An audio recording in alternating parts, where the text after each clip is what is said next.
भगवान शंकर को पाने की एक ललकता माँ पार्वती माता के अंदर थी, जिन्होंने तप साधना कर कर बाल्य अवस्था से देवर्षि नारद के मुख से जो सुना था उन्होंने कि शंकर प्राप्त हो जाए, शिव कैसे भी मिल जाए, बस शिव को पाने की एक ललकता, एक ललक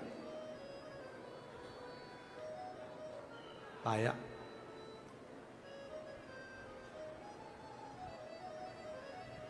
पर पार्वती मैया के तप करते हुए देखकर, मां पार्वती के तप करता हुआ स्मरण कर कर मां पार्वती जी की बड़ी बहन गंगा मैया,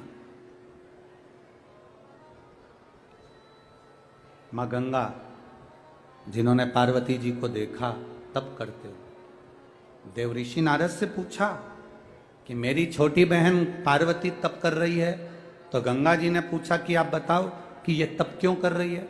देवऋषि नारद ने कहा कि गंगा मैया, पार्वती मैया जो तप कर रही है उसके तप करने का केवल एक कारण है, शंकर भगवान की अर्धांगिनी बनना, शिव को प्राप्त करना।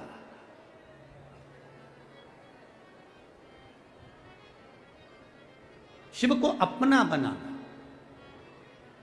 गंगा मैया ने कहा कि हम तप करने से, साधना करने से, शिवलिंग का पूजन करने से, पार्थिव पूजन करने से क्या बाबा देवाधिदेव महादेव हमें अर्धांगिनी के रूप में स्वीकार कर लेंगे।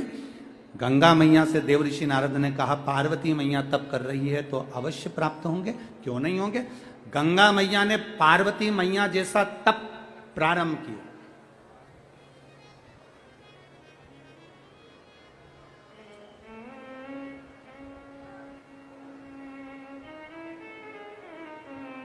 अब ऐसा तप मां गंगा कर रही है, ऐसा तप कर रही है, तेज शिव महापुराण की कथा राजगढ़ को चल रही है, तेज शिव महापुराण की कथा।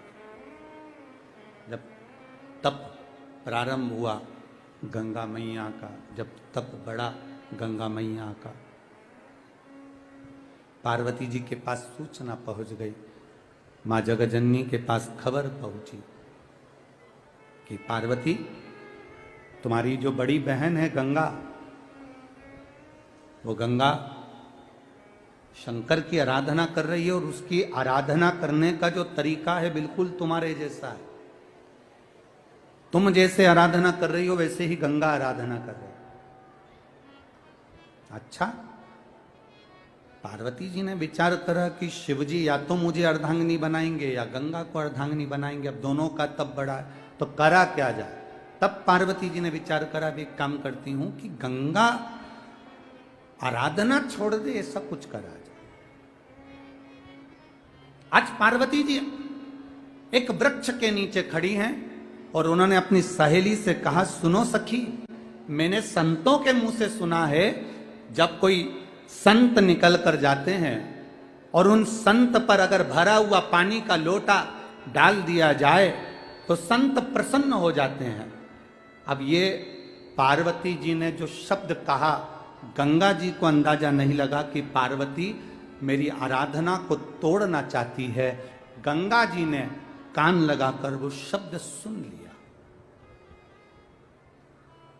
शिव महापुराण की कथा कहती है, जब दो बहनें आपस में बात कर रही हो, पति पत्नी आपस में बात कर रहे हो, सास ससुर आपस में बात कर रहे हो, भाई भाई आपस में बात कर रहे हो, देवरानी जेठानी आपस में बात कर रही हो, या कोई आपस में चर्चा कर रहे हो, बात कर रहे हो, शिव पुराण की कथा कथी कभी अपने को कान लगाकर नहीं सुना, कभी कान लगाकर नहीं सुना। कभी कभी कान लगाकर सुना हुआ भी गड़बड़ हो जाता है। कक्षा 8वीं का पेपर था, बच्चे एक के पीछे एक बैठे थे, लिखने को आ गया कक्षा 8वीं के पेपर में, दिल्ली की सबसे बड़ी मीनार का नाम लिखो, पेपर में लिखने को आया। आगे वाले ने उस पेपर में लिख दिया दिल्ली में कुतुब मीनार है, पर पीछे जो बैठा था उसने आगे वाले का नकल करने के चक्कर में देखकर लिख दिया दिल्ली में कुतिया बीमार है। अब क्या याद उसको नहीं था? याद तो उसको भी था, उसके भी स्मरण में था कि दिल्ली में बड़ी मीनार, कुतुब मीनार है, पर आगे वाले का देखने के चक्कर में गड़बड़ हो गया। कभी कभी हम जब कान लगाकर सुनते हैं तो गड़बड़ हो जाता है। ये तो पार्वती मैया ने अपनी सखी से, सहेली से एक हास्य व्यंग में कहा था कि संत पर पानी डाल दिया जाए तो वो प्रसन्न होकर वर दे देते हैं, पर गंगा ने उसको धारण कर लिया और संतों की टोली जब निकल कर गई, गंगा मैया ने एक लोटा जल भरकर संत पर फेंका। जैसे ही संतों पर फेंका, संतों ने क्रोध कर दिया और क्रोध कर कर संत बस क्रोध करे और क्रोध कर कर संतों ने श्राप दे दिया, हे गंगा, तो हिमालय राज की बेटी होकर, बड़ी पुत्री होकर तूने हम संतों का अपमान करा है गंगा। हम तुमको यहीं पर श्रापित करते हैं गंगा। हम तुम्हें वचन देते हैं गंगा कि तुम अब स्त्री का स्वरूप छोड़कर जल के स्वरूप में बहोगी।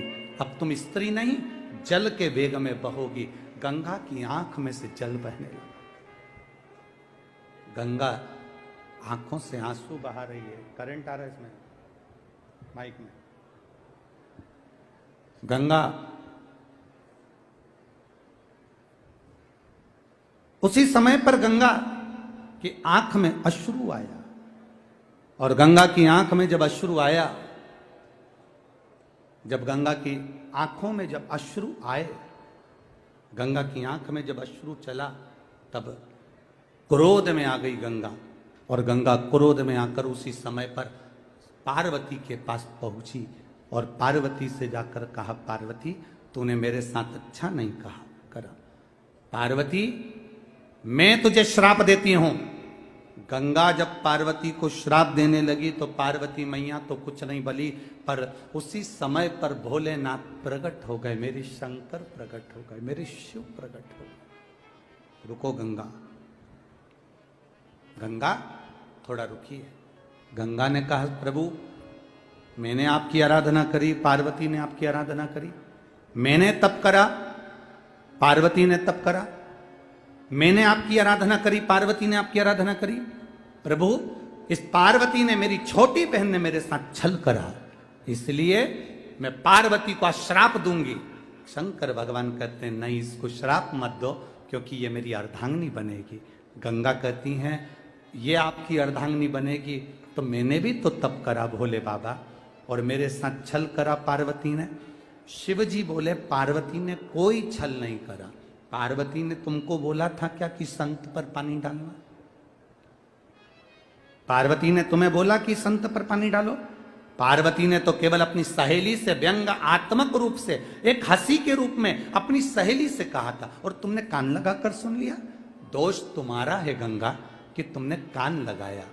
गंगा, जब पति पत्नी बात करते हैं ना, तो घर में रहने वाले चाहे बुजुर्ग हों, बड़े हों, पति पत्नी की बात को कान लगाकर नहीं सुनना चाहिए। और जब घर के बड़े बात करते हैं, बुजुर्ग बात करते हैं, सास ससुर बात करते हैं, तो बहू और बेटे का फर्ज है कि वो कभी कान लगाकर ना सुने। ये दोनों स्मरणीय।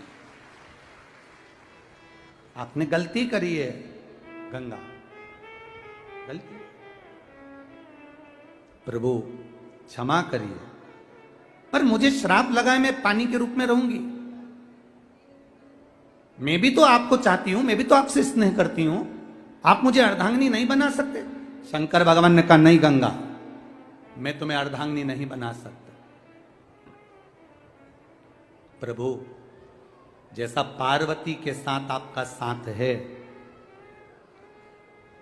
लोग गौरी शंकर कहेंगे, पार्वती शिव कहेंगे, शिव पार्वती कहेंगे, क्या बाबा ऐसा संबंध आपका और हमारा नहीं हो सकता?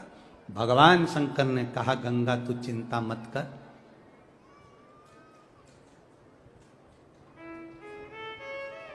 मेरा तेज, तेज शिव महापुराण की कथा का वर्णन है। मेरा तेज स्वयं अग्निदेव सूर्यदेव की साक्षी में तुम्हारे जल में ला कर देंगे। पार्वती माता के गर्भ से संतान नहीं, गंगा जब मेरा तेज तेरे जल में पहुंचेगा, उस जल से मेरे 6 पुत्र जन्म लेंगे जिसका नाम षडानंद कार्तिकेय होगा। प्रभु, अर्धांगिनी तो आपकी पार्वती है और आपके बच्चों को जन्म देने वाली, आपके बच्चों को प्रकट करने वाली मैं रहूंगी। गंगा प्रसन्न हो गई, प्रसन्न। आज मेरे भोले बाबा का तेज मुझ में आएगा और मैं बच्चों को जन्म दूंगी, शंकर भगवान के पुत्रों को जन्म दूंगी। प्रभु, पर मैं आपकी अर्धांगिनी नहीं। शिव जी कहते हैं गंगा चिंता मत कर, संसार का मनुष्य मेरा एक नाम है हर, क्योंकि मैं दुनिया के कष्ट को हरता हूं। मेरा एक नाम है हर, मैं दुनिया के दुख को हरता हूं, मैं दुनिया के कष्ट को हरता हूं।